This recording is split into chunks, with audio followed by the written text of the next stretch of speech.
All right, so a lot of stuff to cover here when it comes to the Oakland Athletics. They had their reverse boycott last night, and it went pretty much exactly how you would expect. They ended up throwing trash on the field at the end of the game. How about the Athletics, though? They're 7-0. Like, look at this. MLB team records last 8 days, the Oakland Athletics with their minor league team 7-0. And what is going on in Kansas City? Is Kansas City worse than Oakland? No, they're not. They're going to finish with a better record than Oakland, but it's just remarkable how bad they have been. So yes, the A's, the reverse boycott, 27,000 people show up. Apparently they were understaffed in terms of gate attendance, and some of the fans that went to this boycott weren't even able to get into the stadium because, of course, the Athletics, they don't want to pay any employees now. That would cost too much money. They did do this boycott, surprisingly enough, on a Tuesday night, and I do kind of think they overthought it because they were saying, well, we don't want to have it on a Friday or a Saturday because normally Friday or Saturdays the attendance is better. We wanted to do it on a Tuesday to show that, the fans could come out any day. But if they would have had this on a Friday or Saturday, they would have sold out the entire thing outside of Mount Davis.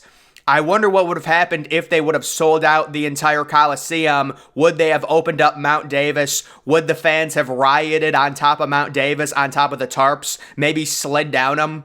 I don't know, that'd be pretty risky if they did that. And the craziest thing about all of this, just a few hours before the reverse boycott started, the Nevada State Senate passed a bill for just under $400 million for funding for the A's proposed new stadium located in Vegas. And then you can see what's up next. A 42-person Nevada Assembly will vote on the bill. If it passes, it will go to the governor, who's a proponent of the A's moving to Las Vegas, who's going to sign it into law. And then the A's, who have been in Oakland since 1968, would seek final relocation approval from the MLB and the owners. And the main assumption is the original thought was that the MLB owners would vote on this right around this time, but because it's been delayed for so long, they're trying to get the legal stuff worked out.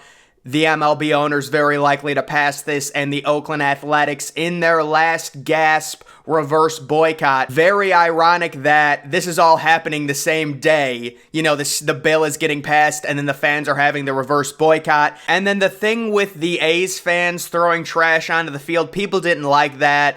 It is what it is. It's not going to make a difference one way or another. This team is very likely moving. The only chance they have of staying is if John Fisher sells the team, and that's what the chants were all about last night when they did this. The final attendance was right around 27,000. Again, I think if they did it on a weekend, they would have drawn a lot better. But when it comes to the A's and them moving, the other thing I was thinking, legitimately, I don't even know if the A's have a good fan base because they've had the worst stadium in the MLB since the 90s. Since Mount Davis was built, this has been one of, if not the worst stadiums in baseball. So even when the A's are good, it's really hard to entice huge crowds to come to the Coliseum because the stadium is so bad. Imagine the Cleveland Indians / Guardians playing at Cleveland Municipal Stadium right now. It's not that extreme because Cleveland Municipal Stadium opened 30 years before the Coliseum, but you have to understand, it's such a bad stadium, it's hard to gauge the attendance figures.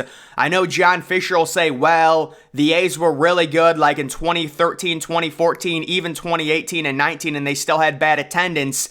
But it's tough because the Coliseum is such a bad stadium. We really don't know. I think the best possible situation for the A's would have been a new stadium being built in 2008 or 2009. And it was also announced, this is another little thing because people were saying you're doing a reverse boycott, you're just giving more money to John Fisher. Well, they are donating the tickets from last night's game to local community organizations, which is really the only thing you can do if you're John Fisher. Your fans are literally revolting against you, but they're giving you money.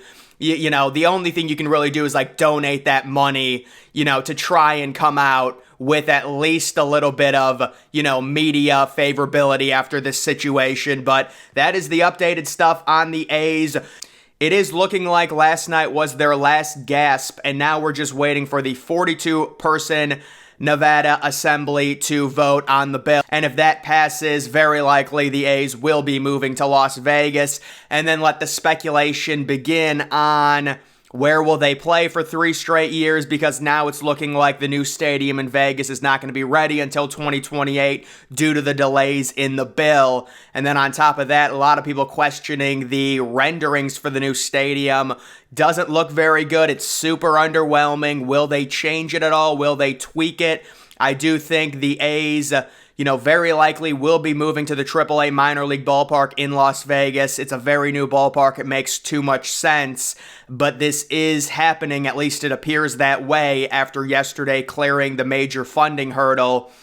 And then another thing when it comes to stadium news, kind of a curious thing here, Rickwood Field possibly hosting the 2024 Field of Dreams game. It is the oldest professional ballpark where Willie Mays made his pro debut, but this is not the Field of Dreams. So I'm not understanding, why would this be called a Field of Dreams game? I thought the only reason they weren't having a Field of Dreams game in 2023 was because they were renovating the areas around it. I thought it was coming back for 2024. You can't call it a Field of Dreams game if it's not up against the corn. I don't understand that. I am all for the MLB going to these super unique places. I think it's great. The Fort Bragg back in 2016, the Little League games they have every year in August is fun. The Field of Dreams is good. I like the London series. I like when they go different places and play in neutral sites, but can this really be considered a Field of Dreams game? I mean, not really. The whole idea of Field of Dreams is it's right in a cornfield, right? So, I don't know, kind of a weird situation there. I don't know if they'll still do a Field of Dreams game. I know people were also complaining about who was going to play in that. Apparently, it's the Giants and the Cardinals. That really doesn't matter to me too much, as long as it's not 2 horrible teams. I guess the Cardinals are really bad this year. The Giants are always kind of boring. Nothing against them, but either way, it looks like that'll be taking place next year.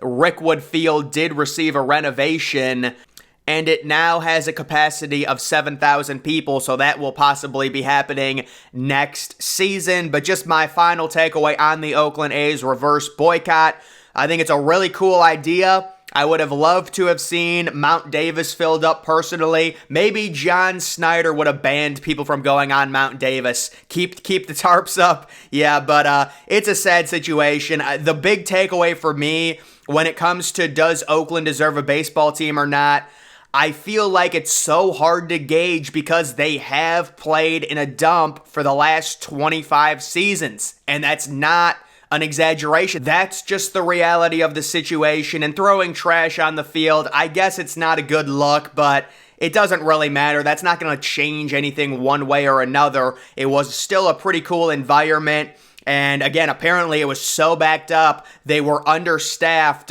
when it comes to letting people in the game, and there was like a big traffic jam to try and get in because they're not used to that attendance. Normally on a Tuesday night nowadays at the Coliseum, you're looking at a crowd of about 2,500, maybe 3,000. That's pushing it there. That's pushing it for them to get 27K. That is quite remarkable. If they would have had it on a weekend, I'm guessing they would have gotten the full sellout at least, in the seats that were open. But either way, you can see all the signs up and things like that. That is the Oakland Athletics reverse boycott. The same day that the Nevada Senate passes the nearly $400 million bill to officially move to Las Vegas. And then once we get the vote, it should be pretty much official. But guys, that is going to do it for this video. Make sure you follow me on Twitter. Link to that's always in the description.